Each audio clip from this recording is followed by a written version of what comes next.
सणासुदीपूर्वी कायदा सुव्यवस्थेसाठी कोपरगाव पोलिसांनी कठोर पावलं उचलत कारवाई मोहीम राबवली आहे।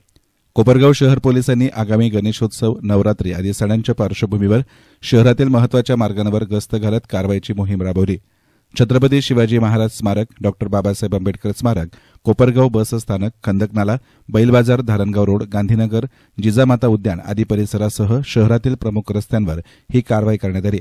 यावेळी बेशिस्त वाहनधारक, अवैध व्यवसाय करणारे तसेच टवाळखोरांवर पोलिसांनी कठोर कारवाई केली।